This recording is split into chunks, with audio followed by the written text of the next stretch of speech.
Aleluia. Oh Senhor, nós reconhecemos que a Tua presença é o céu para nós. Nós reconhecemos a Tua presença nesse lugar. Tu és santo, Senhor. Tu és magnífico. Tu és digno de ser adorado. Pai Santo, obrigado pela Tua bondade em enviar o Teu Santo Filho para morrer naquela cruz em nosso lugar e nos comprar e nos tirar do lamaçal do pecado e nos coroar de graça, de alegria e nos fazer povo Seu, nação santa, povo adquirido de propriedade exclusiva do Senhor. Obrigado, Senhor, pela missão que o Senhor nos deu de pregarmos o Evangelho da salvação, para que vidas sejam alcançadas. Nós temos grandes expectativas pelo dia que nós veremos a Tua face, pelo dia que as cortinas da eternidade serão rasgadas, e aquele que é o Alfa e o Ômega, o princípio e o fim, aquele que é a doçura da minha vida, aquele que é o meu glorioso Redentor, Ele voltará e nós veremos a sua face. Eu verei a face do meu Redentor, eu verei a face daquele que me comprou, aquele que é o Todo-Poderoso, a brilhante estrela da manhã,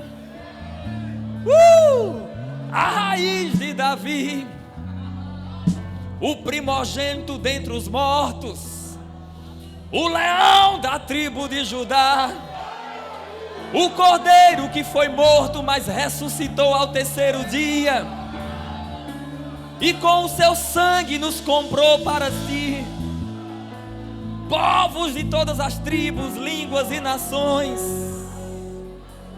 Oh, eu verei o dono da minha alma, eu verei o bom pastor, eu verei aquele que tem os olhos como chamas de fogo, que tem uma voz como estrondo de muitas águas, que tem uma espada afiada de 2 fios, aquele que na sua coxa está escrito Rei dos Reis e Senhor dos Senhores,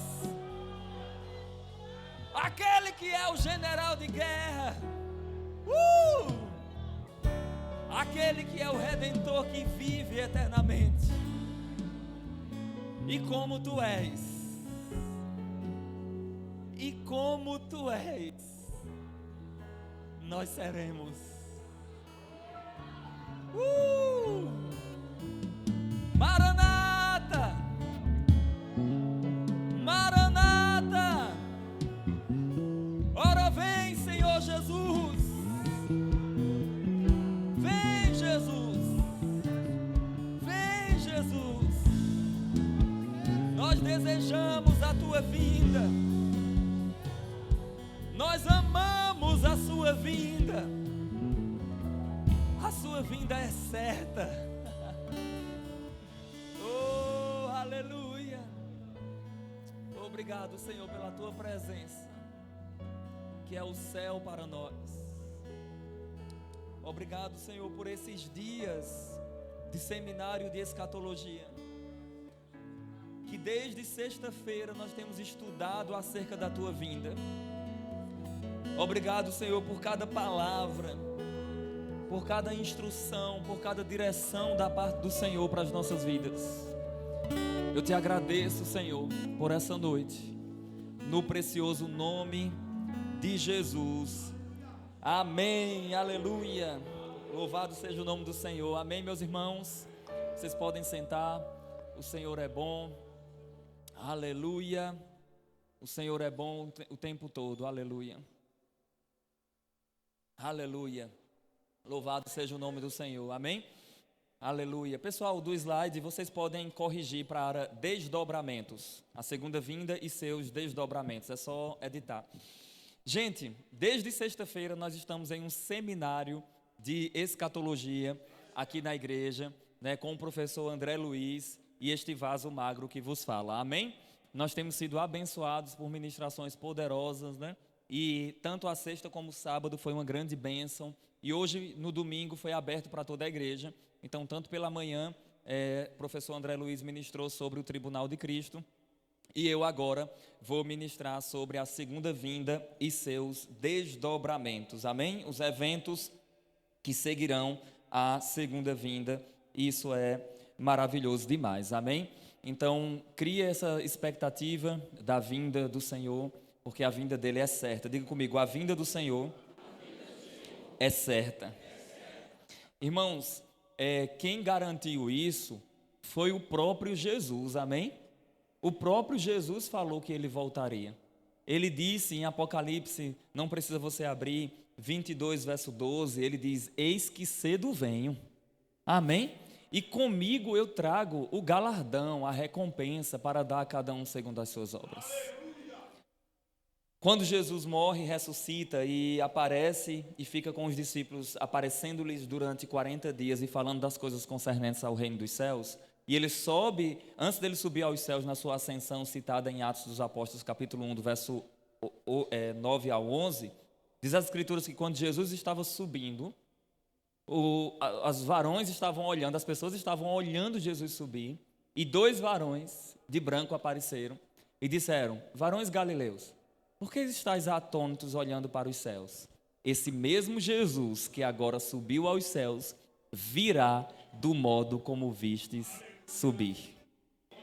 Então diga comigo, a vinda do Senhor é certa. Diga, o Senhor há de voltar. Aleluia, louvado seja o nome do Senhor. Amém, meus irmãos? Que bênção, enquanto o pessoal está corrigindo ali, eu quero compartilhar com vocês aqui, fazer uma introdução mesmo para colocar você dentro desse contexto daquilo que eu irei passar aqui para vocês. Então, quando nós do Rema, esse seminário, ele é um seminário, uma conferência organizada pela Igreja e o Rema. Tanto a Igreja Verbo da Vida como o Rema, nós adotamos a posição na área da escatologia bíblica, denominada de pré-tribulacionismo. Diga comigo, pré-tribulacionismo. Pastor, o que quer dizer isso? É a crença de que a igreja de Cristo será removida da terra, arrebatada da terra, antes da tribulação que há de vir sobre o mundo inteiro. Amém? Isso quer dizer que nós não iremos ver o anticristo, não iremos conviver com o anticristo, não estaremos na ocasião que a marca da besta for colocada. Amém? Não estaremos aqui durante os juízos tribulacionais, que são divididos em 3 sessões de 7 juízos cada. Primeira sessão, os 7 selos. Segunda sessão, as 7 trombetas. Terceira sessão, as 7 taças da ira de Deus. Cada juízo desse, cada sessão dessa, contém 7 juízos. Então, 7 selos, 7 trombetas e 7 taças da ira de Deus. Amém? Então, esses são os juízos tribulacionais. Nós não estaremos aqui durante esse momento. Amém? Então, a igreja de Cristo, na presente era, aguarda Jesus Cristo voltar para remover a igreja da terra para encontrar-se com o Senhor. Amém? O nome disso é arrebatamento. Então, a qualquer momento, Jesus pode voltar e nós seremos arrebatados para um encontro com o Senhor nos ares. Amém, meus irmãos? Lógico que eu não sou imaturo em relação a isso, porque faz anos que eu estudo profecias e já li dezenas e dezenas de livros sobre o assunto. Existem posições diferentes acerca do arrebatamento da igreja. Existem os pós-tribulacionistas, que falam que a igreja vai passar por toda a tribulação e será arrebatada ao final dela. Existem os mesotribulacionistas, que dizem que a igreja vai passar pela metade da tribulação. Existem os que creem no arrebatamento pré-ira, que diz que a igreja passa ali por cerca de 75% do período tribulacional. Eles identificam a ira de Deus somente como juízo das taças. Existe também aqueles que não creem no arrebatamento. E ainda existem aqueles que acreditam no arrebatamento parcial. Eles dividem eles falam que o arrebatamento é meritório. Ele é para aqueles que merecem ser arrebatados, por meio de um nível de santidade, de procedimento, que qualificam eles a serem arrebatados. Mas nós entendemos que o arrebatamento, assim como a salvação, não é por mérito de homem nenhum. É resultado da graça de Deus. Amém? Então, nós só somos salvos pela graça, e a conclusão da salvação no nosso corpo é o arrebatamento, é a transformação do corpo. Amém? Então, nada que a gente possa fazer vai nos deixar aptos ou prontos para sermos arrebatados, mas o que Cristo fez. Amém? O que Cristo fez já foi suficiente para a nossa salvação, para a nossa redenção. Então, a conclusão dessa salvação é o arrebatamento ou a transformação do nosso corpo no dia do arrebatamento da igreja. Amém? Depois do arrebatamento da igreja, em um momento que não se sabe quanto tempo depois do arrebatamento, vai surgir um líder político e militar que vai ter o apoio das forças religiosas. Eu chamo de o tripé do anticristo. Qual vai ser o tripé do governo do anticristo? Vai ser forças políticas, forças militares e forças religiosas. Pasme, mas em toda a sociedade, esse é o tripé de toda a sociedade. A sociedade, ela funciona com forças políticas, militares, né, que são os exércitos, que é o exército, e também as forças religiosas. As forças políticas envolvem negociação, acordos, toda a parte da politicagem. A força militar envolve a força, literalmente, a guerra, a imposição, e as forças religiosas envolvem o engano e a sedução. E a maior estratégia de Satanás não é a força, mas é o engano. Lembre-se que a estratégia da serpente no Éden não foi a força, foi o engano. Então, hoje, as pessoas brigam, morrem e matam por causa dessas três coisas: de política, de religião e de questões relacionadas a exército, guerras e forças militares. Não é assim, gente? Então, esse vai ser o tripé do governo desse líder que há de se manifestar, que será o anticristo. Ele vai agir como um líder político, ele vai ter o apoio de um líder religioso chamado falso profeta, que vai surgir nos últimos dias, será um falso Elias, né? Alguém que vai fazer sinais de mentira para confundir as pessoas. E também ele também vai levantar exércitos para guerrear contra Israel. Então, não somente contra Israel, mas todos que fizerem oposição ao seu governo. E isso será de maneira generalizada, não está associada a uma guerra que acontece relacionada aos Estados Unidos, ou relacionada a Israel, ou algo relacionado ao Brasil. Não, a tribulação ela é generalizada. A Bíblia fala que a tribulação que há de vir, ela virá sobre o mundo inteiro. Amém? Então fica tranquilo, que agora não é a tribulação. Eu fico brincando dizendo que é só um ensaio. É só um ensaio para aquilo que há de ser. Então, se hoje o que nós testemunhamos diante dos nossos olhos é algo terrível, imagine quando a igreja não estiver aqui na terra. Se a igreja que detém a verdade, se a igreja que pode impedir o avanço de Satanás está aqui na terra e nós vemos e testemunhamos tudo isso, imagina quando a igreja sair daqui da terra. Imagina quando a luz sair daqui. Imagina quando o sal sair daqui. Porque a Bíblia diz que a igreja, os salvos em Cristo Jesus, eles são a luz desse mundo e eles são o sal da terra. São títulos de Cristo que são dados e compartilhados com a igreja. Amém? Diga, Deus é bom. Então, durante esse período tribulacional, vai ser um período de muita perseguição, de muito juízo, mas são juízos derramados pelo próprio Deus. São juízos divinos, derramados para julgar os homens que desobedeceram. Mas, ao final dessa tribulação, a igreja de Cristo que foi arrebatada antes, ela voltará com Jesus, ao final da tribulação, sentados em cavalos brancos, e Cristo vem fazer justiça favorável a Israel e aqueles que buscarem a face dele, e haverá um arrependimento generalizado, em especial para a nação de Israel. Diz as Escrituras, Jesus prometeu: eis que a vossa casa ficará deserta, Declaro-vos, pois, que não me vereis mais, até que digais, Baruch haba Bishem Adonai, bendito é o que vem em nome do Senhor. Então Israel rejeitou o Messias na primeira vinda, mas eles serão quebrantados pela disciplina da aliança durante a tribulação, e então no meio da angústia eles vão buscar aquele que é antes do antes. Eles vão clamar por aquele que foi traspassado. E então, quando eles olharem para o Senhor, que clamarem, bendito é o que vem em nome do Senhor, diz as Escrituras, virá de Sião o libertador e apartará a iniquidade de Jacó. Então eu cumprirei a minha aliança com eles quando eu remover os seus pecados. E aí Jesus Cristo vai voltar, vai pisar no Monte das Oliveiras e o monte vai fender ao meio. Uau! E aí o Messias chega nessa terra para governar com cetro de ferro essa terra em um reino chamado milênio, reino milenar, que é o governo do Messias. Amém? Governo do Messias, o Senhor Jesus Cristo. E nós, que pertencemos a Jesus, governaremos e reinaremos com Ele, porque Ele é bom. Amém? Louvado seja o Senhor.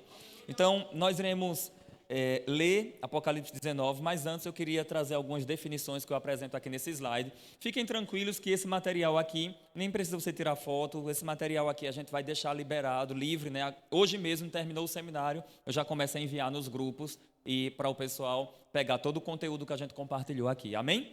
Ok? Vocês podem compartilhar para aqueles que não estiverem em nenhum grupo da igreja. O que é a segunda vinda? A segunda vinda após a tribulação refere-se ao momento em que o Senhor retornará à terra juntamente com a sua igreja e seus anjos para fazer justiça em favor de Israel e implantar o aspecto terrestre e literal do seu reino. Amém? Então a segunda vinda do Senhor Jesus Cristo é isso. Amém? Não confunda a segunda vinda com arrebatamento. Nós já falamos aqui sobre isso. Eu até explico ali.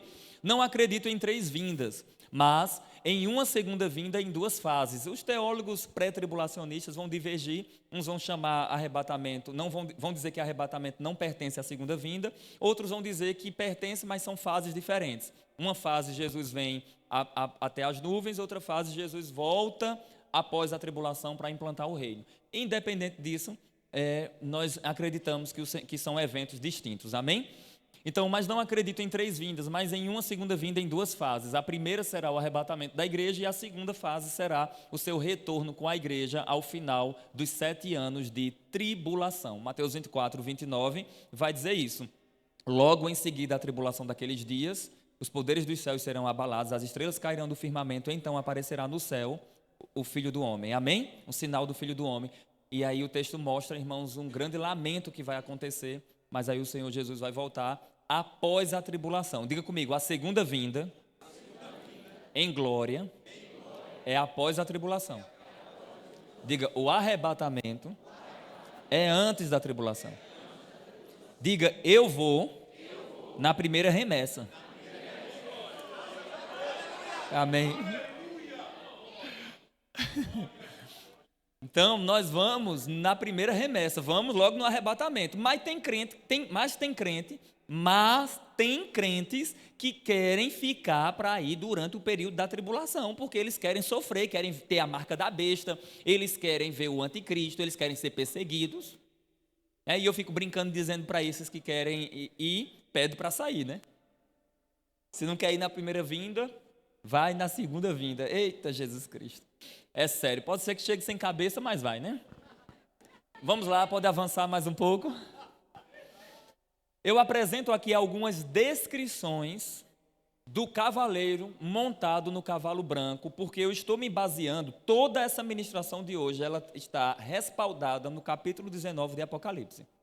Tá bom? Então eu vou citar algumas descrições aqui com vocês e nós iremos desenvolvendo conforme Deus for direcionando aqui. Amém?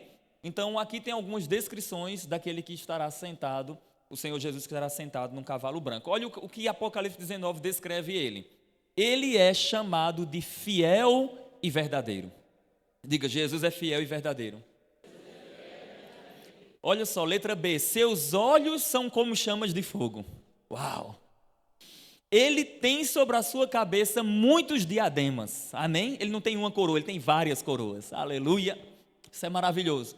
Cristo tem um nome escrito que ninguém sabe senão Ele mesmo. Ele está vestido de veste tingida de sangue, em sangue. Ele é chamado de a palavra de Deus ou o verbo de Deus. No seu manto e na sua coxa tem escrito este nome: Rei dos Reis e Senhor dos Senhores. Quem é esse que há de voltar? Esse que há de voltar é aquele que é o Todo-Poderoso, amém? Então veja comigo, para não ficar somente nos slides, mas você se basear na palavra de Deus, na Bíblia, amém?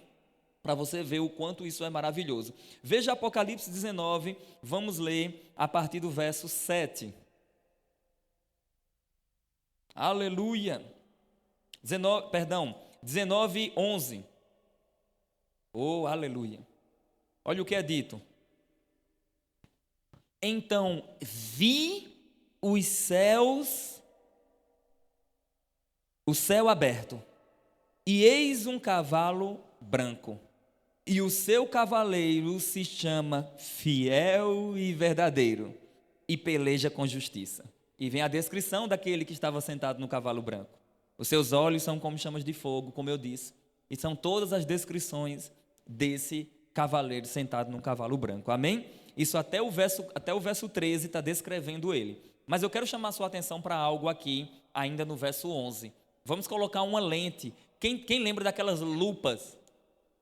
Então, coloca uma lupa assim em cima, para a gente se aproximar do texto, amém? Olha o que diz o verso 11. Vi o céu aberto. Diga, vi o céu aberto. Então, em Apocalipse, a expressão céu aberto aparece 2 vezes. Em outros momentos tem descrições da glória do Senhor, mas existem 2 momentos muito interessantes que os céus se abrem em Apocalipse. Em Apocalipse capítulo 4, verso 1 em diante, os céus se abrem. É quando Jesus chama João para entrar na sala do trono. Alguém dá um glória a Deus? Olha só, depois dessas coisas, olhei, e eis não somente uma porta aberta no céu, como também a primeira voz que ouvi, como de trombeta, ao falar comigo, dizendo: sobe para aqui, e te mostrarei o que deve acontecer depois destas coisas. Em Apocalipse 4, os céus se abrem para João entrar. Amém? Em Apocalipse 19, os céus se abrem. Preste atenção, aqui ó, o púlpito, imagina aqui a porta dos céus. Os céus se abrem para um cavaleiro num cavalo branco sair de lá. Uau! Uau! Isso é maravilhoso demais. Então, vi o céu aberto, e agora ele vai descrever. E eis um cavalo branco. E o seu cavaleiro se chama Fiel e Verdadeiro. Quem é esse que vem sentado num cavalo branco? É o que é fiel e verdadeiro. Amém. Aleluia! Ele julga e peleja com justiça. Diga, ele é um general de guerra. Uau! Ele julga e peleja com justiça. Avança. Os seus olhos são como chama de fogo.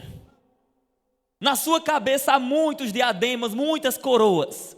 Tem um nome escrito que ninguém conhece senão ele mesmo. Está vestido com um manto tinto de sangue, e o seu nome se chama o Verbo de Deus, o Logos de Deus, a Palavra de Deus. Aleluia. Esse aqui é um Jesus, é o mesmo Jesus que morreu e ressuscitou, mas agora ele não está com aquela face daquele Jesus, servo humilde, sofredor. Ele não está agora mais com aquela face de cordeiro manso perante os seus tosquiadores. Ele não está agora com aquela face e com aquele perfil que a Bíblia fala em Isaías 53, que ele não abriu a sua boca e dolo algum achou-se em sua boca. Ele agora não está como aquele servo manso e humilde que se doou para resgatar os seus. Não.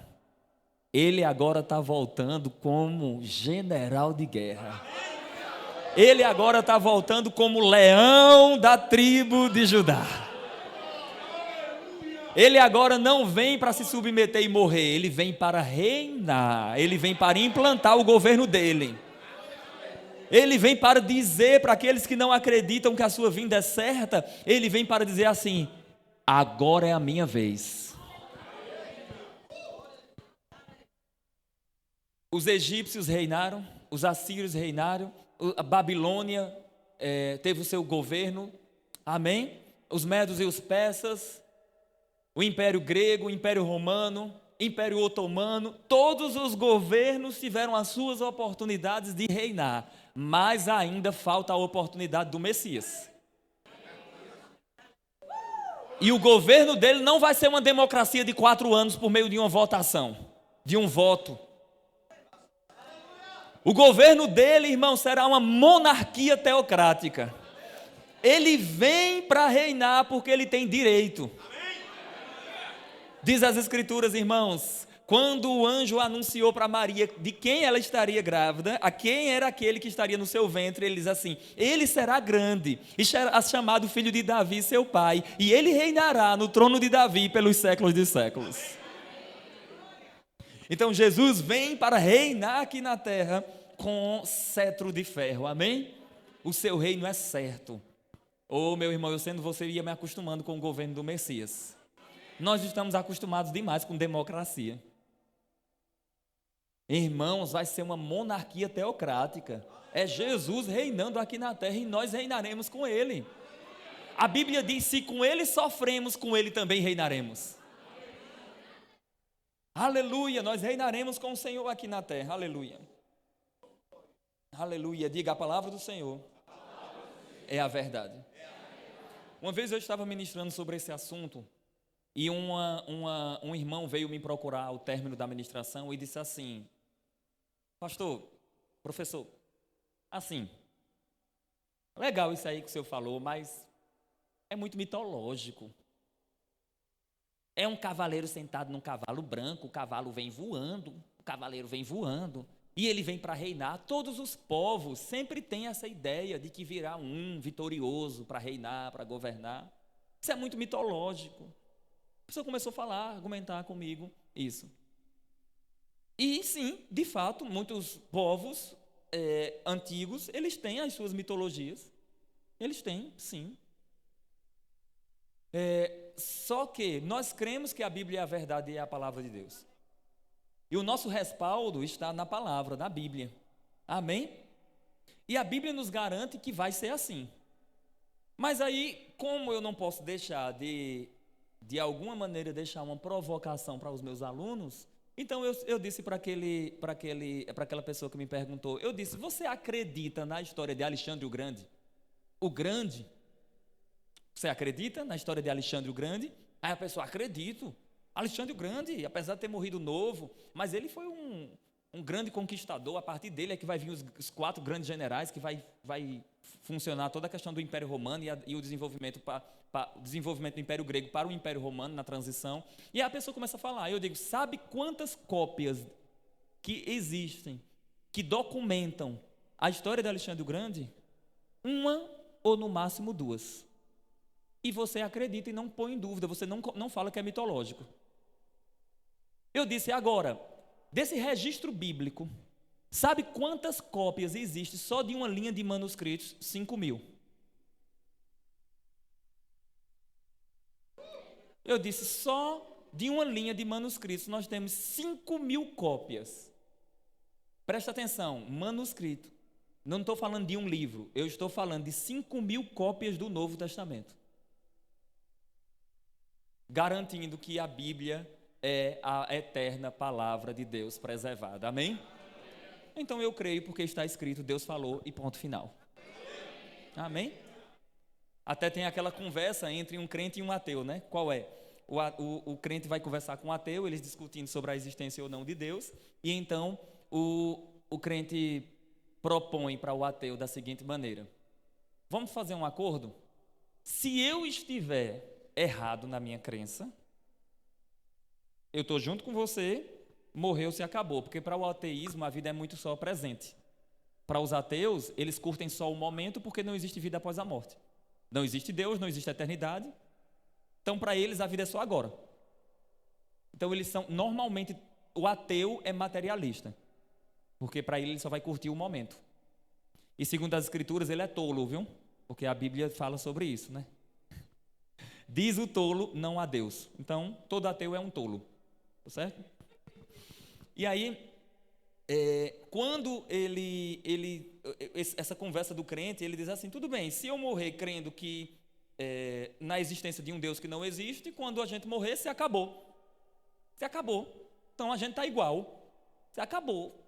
Tanto o ateu como aquele que creu que Deus existia sem existir, desapareceram, e não tem mais nada além disso. E aí o crente continua. E se eu tiver certo? E se existir uma vida após a morte? E se existir um céu mesmo? E se existir um inferno de verdade? E se o que a palavra de Deus fala é a verdade mesmo? Aí, meu querido, eu estou salvo em Cristo Jesus, vou desfrutar da eternidade. E você? Você vai experimentar o justo juízo de Deus pelos séculos dos séculos, banido da face do Senhor no inferno. Então, eu prefiro ser do time que crê na existência de Deus, dos céus, do inferno, da palavra de Deus. Amém? Diga, Deus é bom. Ai, Jesus. Ai, meu Deus do céu, é um negócio sério, viu? Eita, Deus é bom demais. Meu Jesus Cristo, vamos lá que eu tenho que avançar por causa da hora, senão eu vou fazer um seminário só hoje, um seminário completo só hoje. Versículo 14, nós temos mais descrições, conforme ali aparece também, né? Quais são, eu falei para você as características do cavaleiro. Amém? Agora eu vou te mostrar as ações desse cavaleiro. Olha o que é dito. Ele julga e peleja com justiça. Da boca de Cristo sai uma aguda espada para ferir com ela as nações. Então ele vem armado, amém? Então essa será a maior campanha de armamento da história. Então você que é contra armas, já se prepare. Porque aqui Jesus vem armado. E qual é a arma dele? A palavra poderosa, que é uma espada. Amém? A palavra poderosa. Então ele com a palavra dele, ele vai destruir os povos inimigos, aleluia. Da sua boca sai uma aguda espada, para com ela ferir as nações.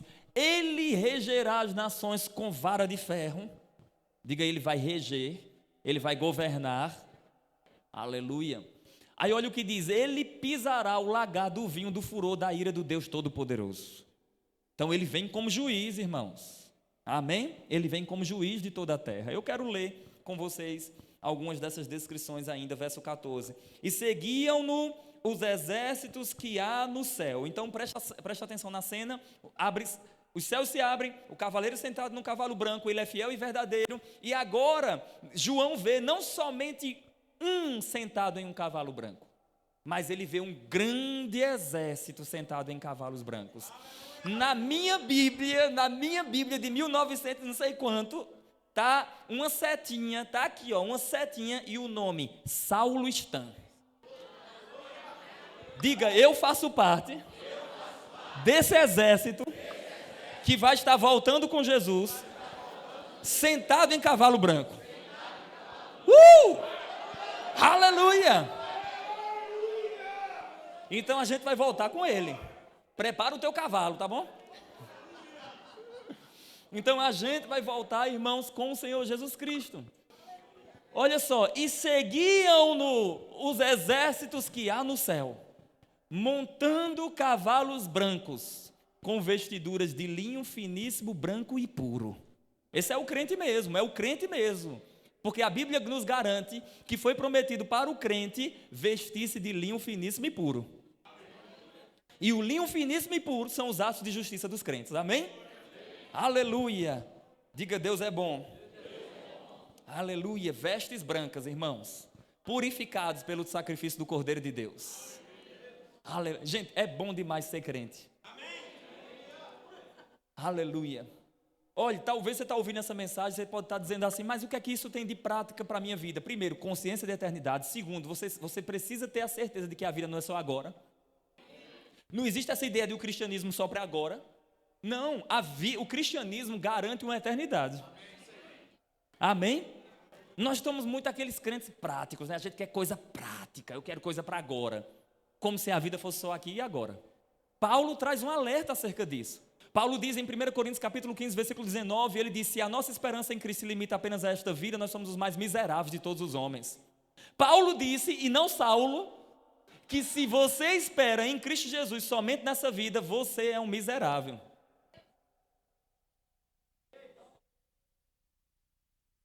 O que é que Paulo está dizendo para nós? Coloca aí que não estão crendo que está na Bíblia. 1 Coríntios 15, 19, aleluia.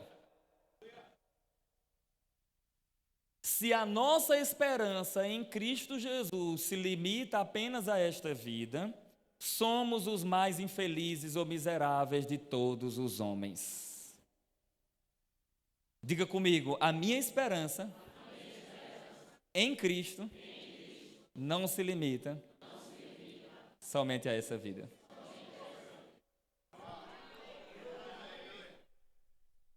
Então, esse versículo aqui é o versículo que deve ser pendurado, colocado junto feito um colar e colocado igual aquelas pessoas que ficam vendendo pipoca nos sinais, que tem um QR Code aqui, né? Então, coloca no pescoço para você lembrar de que a sua vida não é só agora. Para eu e você lembrarmos que existe algo além daqui. Existe algo além de comer, beber e vestir. Pessoas estão matando e morrendo por causa de comida, bebida e vestimenta. Como se isso definisse a eternidade. Mas a eternidade, irmãos, vai além disso. É superior a todas essas coisas. Oh, aleluia. Louvado seja o nome do Senhor. Aleluia. Diga, Deus é bom. Então, Apocalipse 19, verso 15 agora. Sai da sua boca uma espada afiada para com ela ferir as nações, e ele mesmo as regerá com cetro de ferro, e pessoalmente pisa o lagar do vinho do furor da ira do Deus Todo-Poderoso. Tem no seu manto e na sua coxa um nome escrito: Rei dos Reis e Senhor dos Senhores. Aleluia. Preste atenção nesse clamor de um anjo aqui, só para você entender quanta morte vai existir. Então vi um anjo posto em pé no sol e clamou com grande voz a todas as aves que voam pelo meio do céu: Vinde, reuni-vos para a grande ceia de Deus. Saulo, numa obra que eu escrevi chamada Surpreendidos pela Eternidade, eu falo os dois banquetes. Eu digo, o banquete sangrento e o banquete da ceia das bodas. Então, qual desses a gente quer participar? Da ceia das bodas, amém? Porque olha o banquete sangrento, o que é que vai ter? Os anjos convidam aves para vir de todos os lugares, porque vai começar agora um banquete. Olha o cardápio, verso 18. Para que comais carnes de reis, carnes de comandantes, carnes de poderosos e carnes de cavalos e de seus cavaleiros, carnes de todos, quer livres, quer escravos, tantos pequenos como grandes. Diga misericórdia. Então, quando Jesus voltar, vai ter uma matança geral de povos que fizeram oposição a ele, que rejeitaram o Messias, que rejeitaram ao Senhor Jesus Cristo, que vão perseguir Israel. Cristo vai voltar e ele mesmo vai destruir esses povos. Amém? Como ele vai fazer isso? Com a espada. Que espada é essa? A palavra dele. Amém? Vamos ler aqui na continuação do texto, vai demonstrar isso claramente. Vi a besta, vai ser o falso profeta, e os reis da terra, com os seus exércitos, congregados para pelejarem contra aquele que estava montado num cavalo e contra o seu exército. Eu quero mostrar para você aqui uma batalha perdida.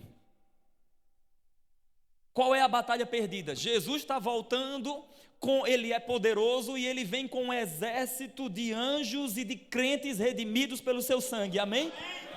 Ele vem. Aqui na terra tem um tal de anticristo chamado de besta do mar, que será um anticristo. Ele reúne um exército também, amostradinho. Ele reúne um exército com o objetivo de pelejar contra Jesus e contra o exército de Jesus. Tocar na noiva, no caso esposa. Tocar na esposa de Jesus. Então vem Jesus voltando agora com a sua igreja e aqui embaixo, olha a audácia, olha a ousadia do anticristo, querer pelejar contra Jesus e contra o seu exército. Como diz minha mãe, mas menino. Aleluia. Aí olha o que diz: vi a besta e os reis da terra com seus exércitos congregados para pelejarem contra aquele que estava montado no cavalo e contra o seu exército. Atenção. Mas a besta foi aprisionada, e com ela o falso profeta, que com os sinais feitos diante dela, seduziu aqueles que receberam a marca da besta e eram adoradores da sua imagem. Atenção no verso, na continuação, depois a gente vai para o verso 21. E os dois, tanto o anticristo como o falso profeta, foram lançados vivos para dentro do lago de fogo e enxofre. Pronto, já acabou aí. E o exército que reuniu aí de várias nações, liderado pelo anticristo, no verso 21, olha como Jesus acaba. E os restantes, e aí? Foram mortos com a espada que saía da boca daquele que estava montado no cavalo. E todas as aves se fartaram de suas carnes. E aí? Quando Jesus voltar, irmãos, ele só vai liberar uma palavra de poder. Eu falei aqui no seminário, num dos momentos que eu ministrei, eu disse, é como se Jesus, quando voltar, ele vai dizer: morram. E todos aquele exército inimigo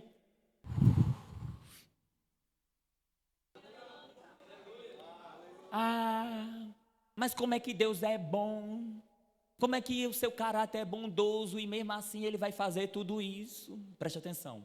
Um juiz que não julga com justiça é um juiz mau. Quando Jesus voltar e vai executar o seu juízo justo, o seu justo juízo, como diz as Escrituras, ele não está fazendo isso porque ele é mau, ele está fazendo isso porque ele é justo. Amém, gente? Ele está fazendo isso porque é justo e os homens são merecedores do juízo dele. A própria Bíblia vai dizer isso, porque eles amaram mais as trevas do que a luz. Eles tiveram a oportunidade até durante a tribulação, irmãos, de se converterem a Jesus e mesmo assim blasfemaram o nome do Senhor. Eles tiveram a oportunidade na presente era de se converter a Jesus. Gente, eu não sei se tem pessoas aqui não crentes nessa noite, mas você não veio para essa igreja se você é não crente ou está afastado dos caminhos do Senhor, está me assistindo na sua casa. Você não está ouvindo essa palavra por um acaso. Nós não estamos brincando de ser crentes. Nós não estamos aqui, abrimos um negócio, a gente não deu para nada, vamos fazer o quê? Ou a gente vira pastor ou jogador de futebol. Não é isso. A gente não está brincando de ser igreja. A igreja não é um negócio que a gente abre numa esquina. Primeiro que igreja não abre, igreja se planta. Igreja nasce igual uma semente nasce. Nós estamos aqui com um propósito, irmãos, de influenciar e alcançar o número máximo de pessoas. Por isso que não vale a pena, irmãos, vivermos uma vida dupla, vivemos um cristianismo apático, anêmico, vazio. Por isso, irmãos, nós precisamos viver um cristianismo autêntico, que revela Jesus Cristo, que alcança a vida de pessoas. Por isso que a gente tem que parar dessa ideia de estar brigando por cargo, por posições, por status, por cargo, por uma cadeira. E nós precisamos urgentemente pregar o Evangelho de Jesus. Nós temos uma missão, irmãos, nós somos a igreja do Senhor e nós precisamos, irmãos, sair daqui e pregar Jesus para as pessoas, porque senão essas pessoas serão alvo do juízo de Deus. Senão essas pessoas vão experimentar a ira de Deus e nós estamos muitas vezes, como crentes, brincando de crentes, com a boca escancarada, cheia de dentes, esperando a morte chegar. Dentro das igrejas, com picuinha, brigando com um, com o outro, intrigado de um irmão há 1 ano, há 2 anos, há 3 anos. Por causa de quê? Por quê? Ele é líder no meu lugar. Porque fulano de tal chegou agora e o pastor já deu o púlpito para ele. Eu vou morrer.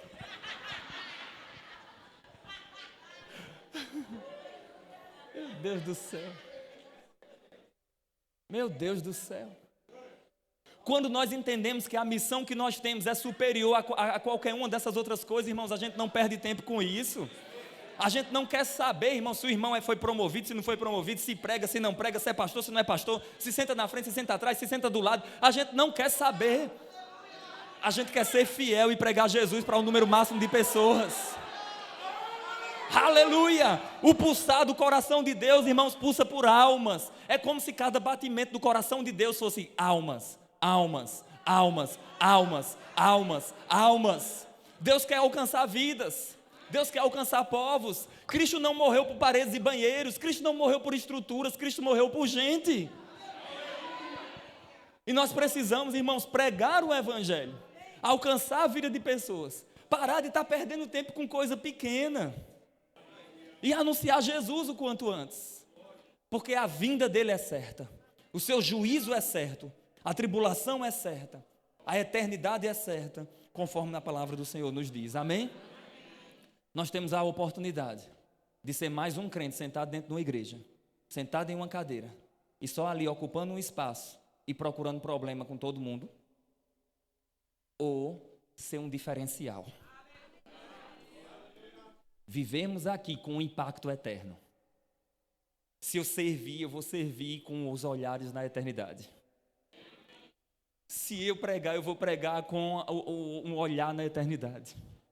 Se eu tocar num departamento, no louvor da igreja, eu vou fazer isso pensando na eternidade. Se eu servir na mídia da igreja, eu vou fazer isso pensando na eternidade. Aleluia. E aquilo que nós fazemos, nós estamos trazendo um impacto na vida de pessoas, irmãos. Aleluia. Nós estamos aqui, irmãos, para alcançar vidas para Jesus. Essa é a nossa missão como igreja, amém? Aleluia. Diga: o Senhor é fiel. Aleluia. Então, irmãos, Ele com a sua palavra poderosa, Ele vai pelejar contra os seus inimigos, amém? Pode colocar lá no slide, por favor. Eu quero adiantar algumas coisas aqui para os irmãos. Aleluia. Tempo maravilhoso esse seminário, amém, gente?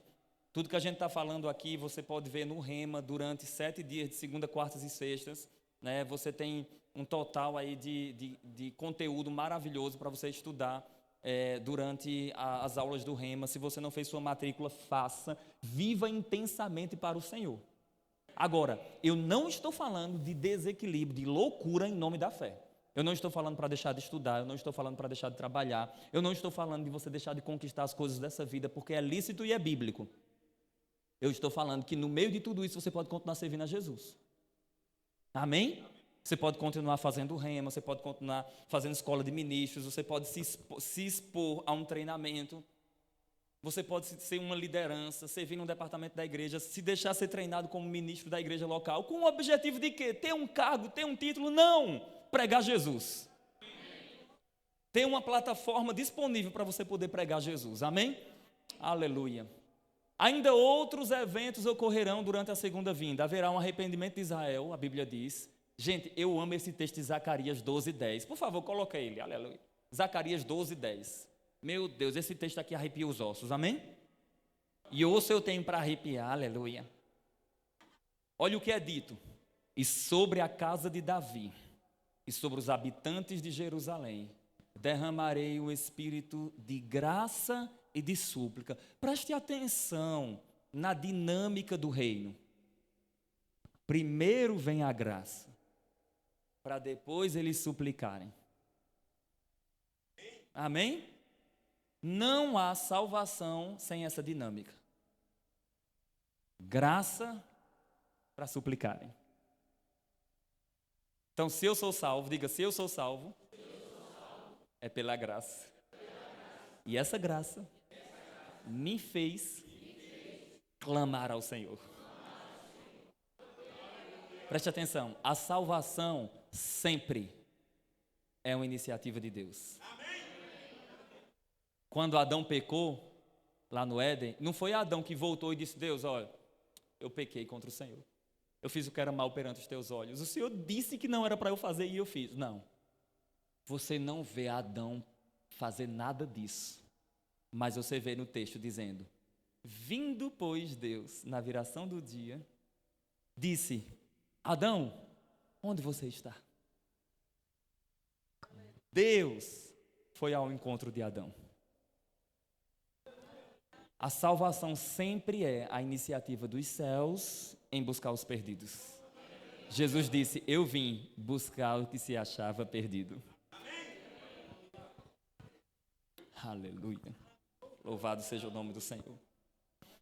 Então, olha a dinâmica: derramarei sobre a casa de Davi e os habitantes de Jerusalém um espírito de graça e de súplicas.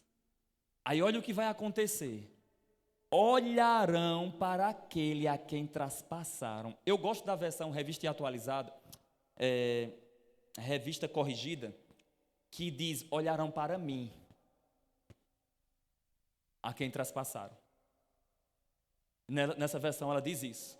É como se o Redentor estivesse falando aqui em Zacarias, dizendo assim: ó, vocês vão olhar para mim a quem traspassaram, no caso, os judeus.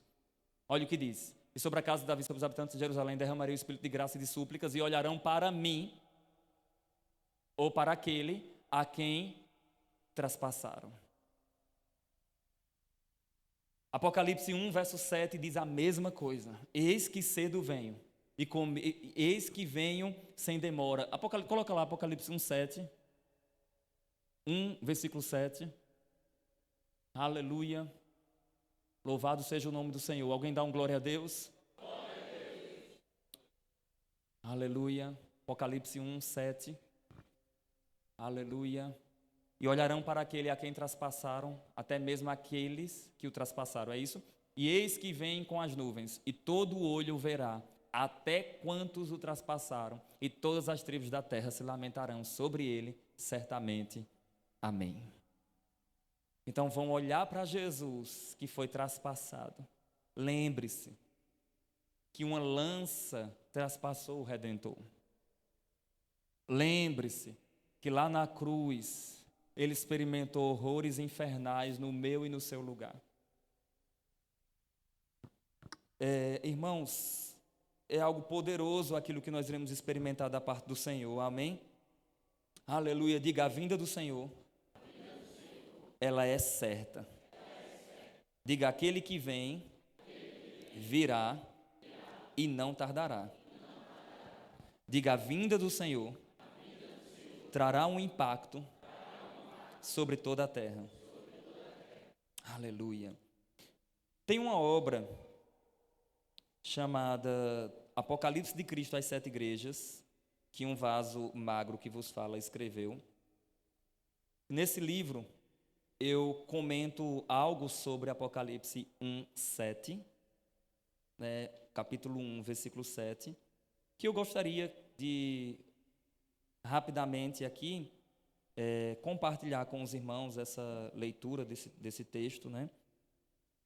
Desse comentário que eu faço. Na verdade, esse livro ele é um comentário de 4 capítulos do livro de Apocalipse. Literalmente, eu vou comentar 4 capítulos do livro de Apocalipse em 300 páginas. Eu comento 4 capítulos. E aí eu venho versículo por versículo, e aí eu quero comentar aqui o versículo 7. Aleluia. O Senhor é bom, irmãos.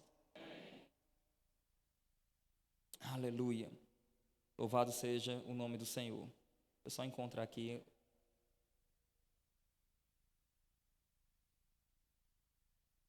Aleluia. Obrigado, Senhor. Aleluia.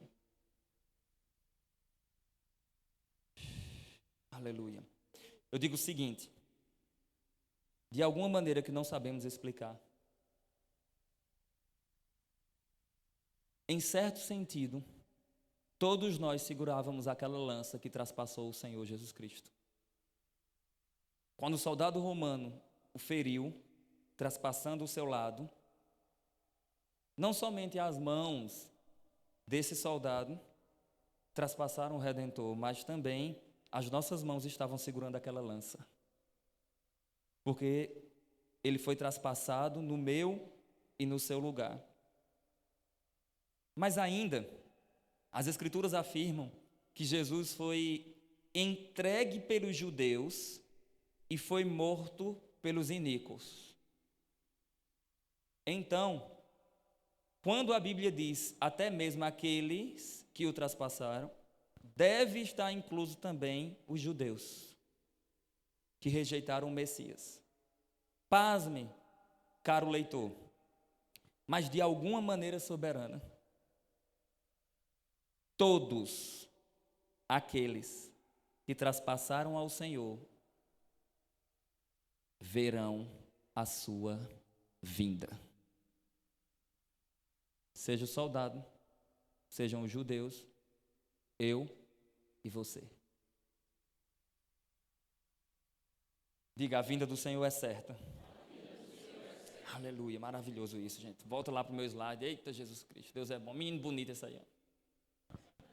Aleluia, glória a Deus. Eita, Jesus. Volta para o meu slide, aleluia. Haverá um arrependimento de Israel. Seus amigos verão e perguntarão sobre as suas feridas. Existe no meio teológico uma divergência sobre a interpretação desse texto, mas de fato é possível que o texto aponte mesmo para algo do futuro, que Zacarias parece utilizar como é um profeta, às vezes dupla referência. E esse texto é muito interessante. Ele diz assim, que os seus amigos perguntarão: que feridas são essas nas suas mãos?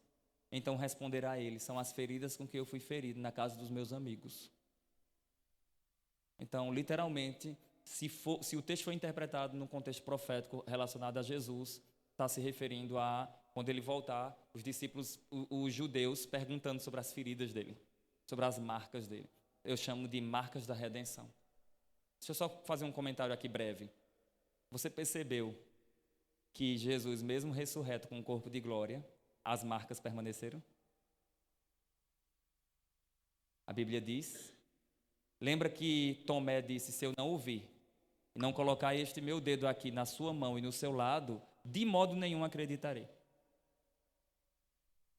No meu livro, em um dos livros aí, eu comento o seguinte: se nós teremos um corpo semelhante ao do Senhor Jesus Cristo, e todos estarão com corpos glorificados igual a Ele, a Bíblia fala que como Ele é, nós seremos. Como identificar quem é o Redentor? Aí eu coloco no livro: o Redentor tem as marcas da redenção. Amém? Amém?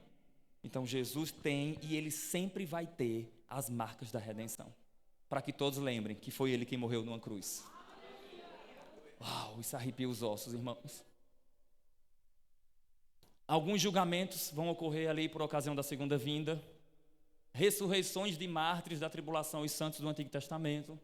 E Cristo pisará sobre o Monte das Oliveiras, Zacarias 14:4, e o monte vai fender ao meio. Gente, é tão maravilhoso estudar profecias.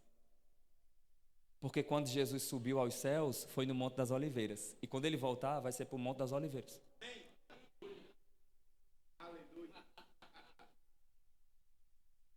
Porém, quando Ele subiu, o monte continuou do jeito que estava.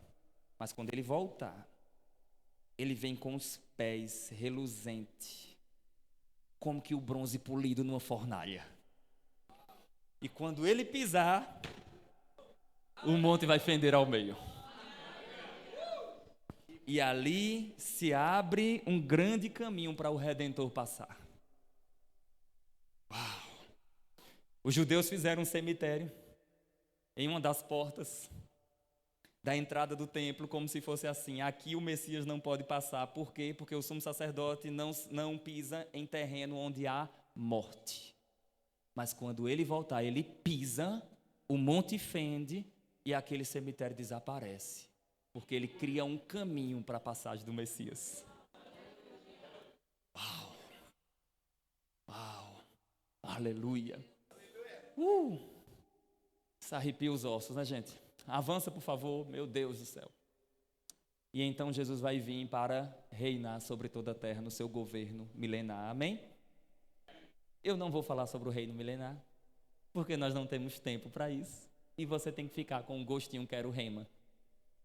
Senão a diretora me diz assim, ó, para, porque não é para entregar a matéria completa, não. Hoje eu não estou como pastor, estou como professor, é modo professor agora, amém? Mas eu quero deixar um gostinho, quero mais. E aí eu peço aos amados irmãos que vá passando assim, ó, o slide, ó, até chegar no último, tá bom? Vai passando assim, ó. Ó. Vai. Mais um pouquinho. Povos do milênio, quem vai estar no milênio? Passa, juízo final. Como vai ser o juízo final? Passa. 10 verdades sobre o juízo final, passa. O estado eterno. Como vai ser o estado eterno? Passa, varão. Aleluia. Adianta, varão de guerra. Apocalipse. Quem são os 24 anciãos? Meu Deus. Os 7 selos. Os cavaleiros do Apocalipse. E agora? Agora o sol, lua, estrela. Meu Deus, o que é isso? 144 mil. Meu Deus, as 7 trombetas. Passa, varão. As 2 testemunhas, será que é Moisés, Elias e Enoque? Quem são? Passa, gente, passa. A mulher, o dragão e o menino. Que lugar é esse? Passa mais um pouco. Mais um pouco. Mais.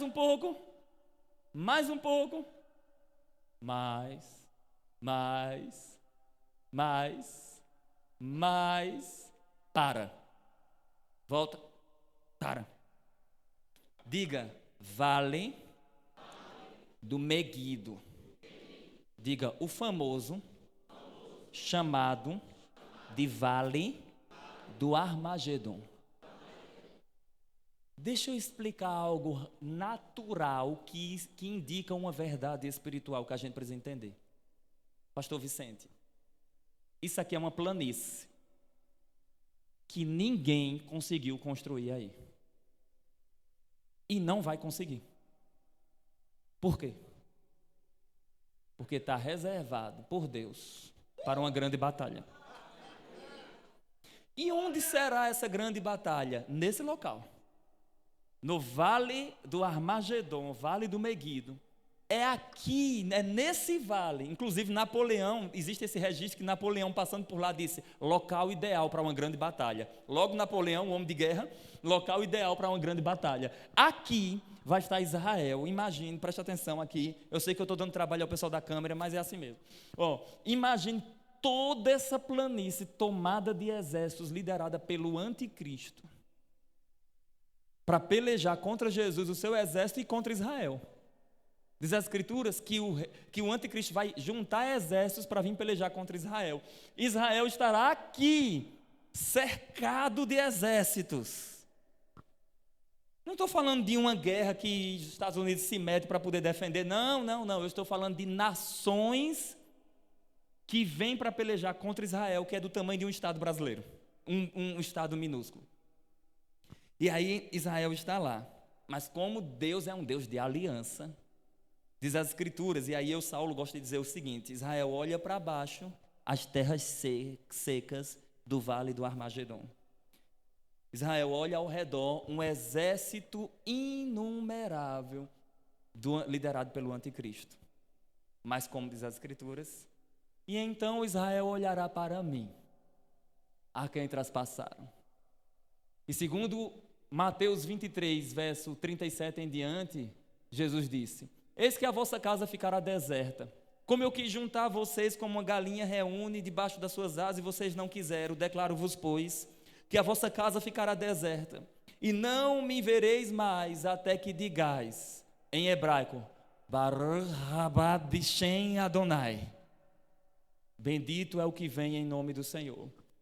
Aí os céus se rasgam, se abrem.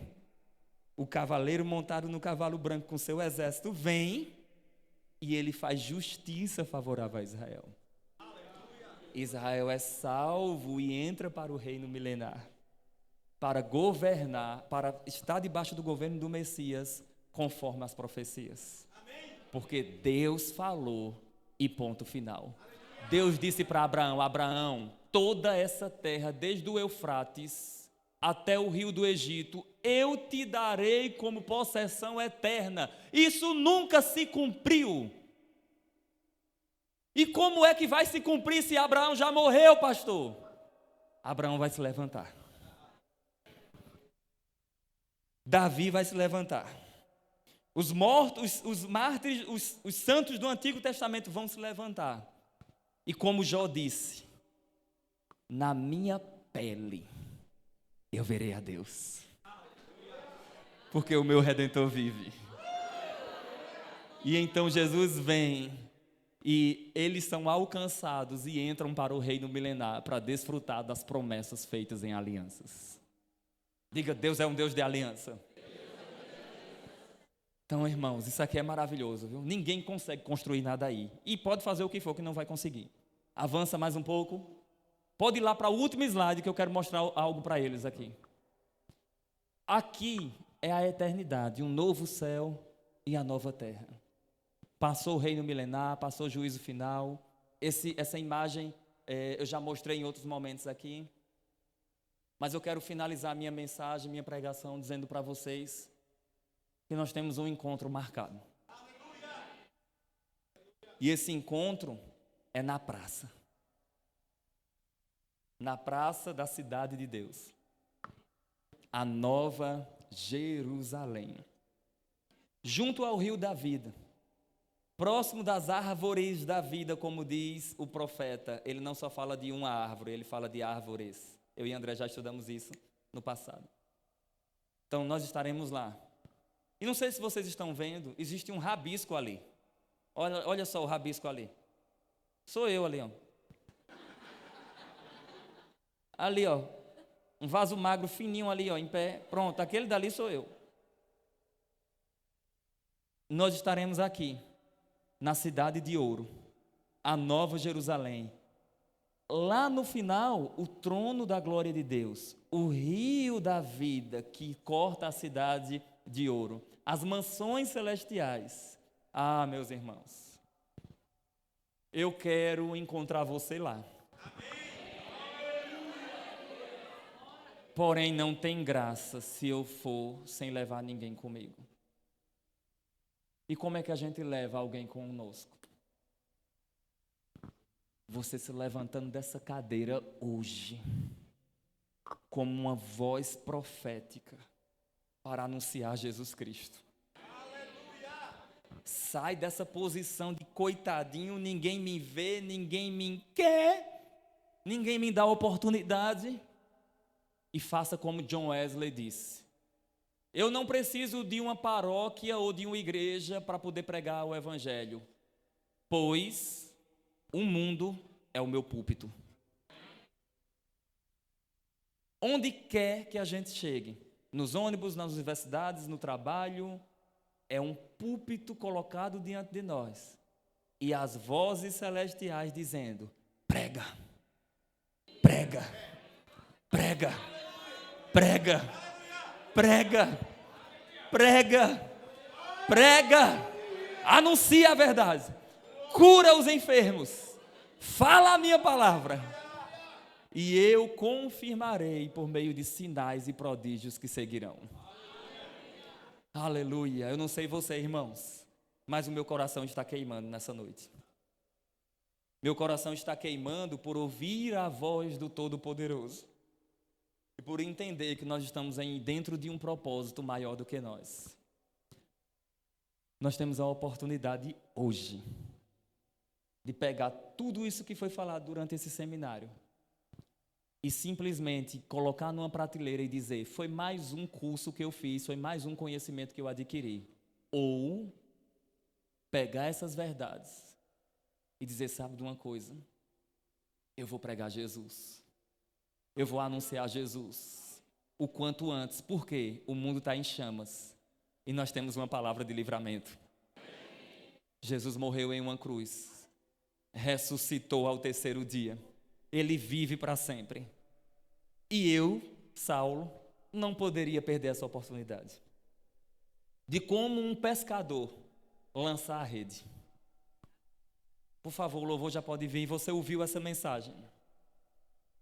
E talvez alguém convidou você para vir hoje e você não é crente em Cristo Jesus ou está afastado dos caminhos do Senhor.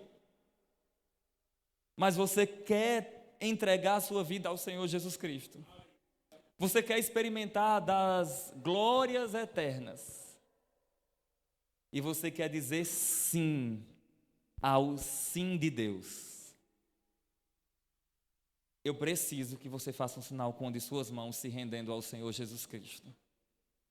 Eu não sei se aqui ou em casa quem está acompanhando, se você está distante dos caminhos do Senhor, ou se por um acaso você não entregou sua vida a Ele, essa é a tua oportunidade. Eu não sei se amanhã você vai ter outra oportunidade. Quando eu era da Assembleia de Deus, nós ouvíamos um louvor que dizia: amanhã pode ser muito tarde. Hoje Cristo vem, quer te buscar, vem te buscar. Libertar. Então, se você quiser entregar a sua vida a Jesus, é só fazer um sinal com uma de suas mãos. Se você está acompanhando de casa, você vai colocar aí nos comentários: eu quero Jesus. Se você está distante dos caminhos do Senhor, seja por qualquer motivo. Ah, pastor, há muitos anos eu já fui dessa igreja. Meu pai é dessa igreja, minha mãe é dessa igreja, meu tio é dessa igreja. E você? Então é a sua chance. Não existe salvação por tabela. Cristo não salvou blocos. Cristo não salvou grupos. Cristo salvou individualmente aqueles pelos quais Ele morreu.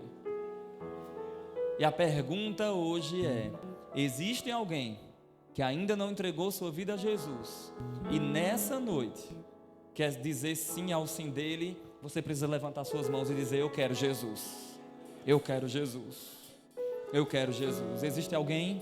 É só fazer um sinal com uma de suas mãos. Quero saber quem é o corajoso e a corajosa. Ou se você está distante dos caminhos dele e você quer retornar para os braços dele, você quer viver intensamente para ele. Existe alguém? Aleluia. Todos firmados, todos salvos. Aleluia. Que a graça de Deus esteja sobre a sua vida, irmão. E que se você ainda não entregou sua vida a Ele, que você tenha outra oportunidade. No nome santo de Jesus. No nome santo de Jesus. Eu vou pedir que vocês adorem ao Senhor. E depois a dirigente vai poder vir, porque nós ainda temos algumas coisas para compartilhar com os irmãos. Amém? Aleluia. Diga Maranata. Ora vem, Senhor Jesus. Vamos adorar Ele.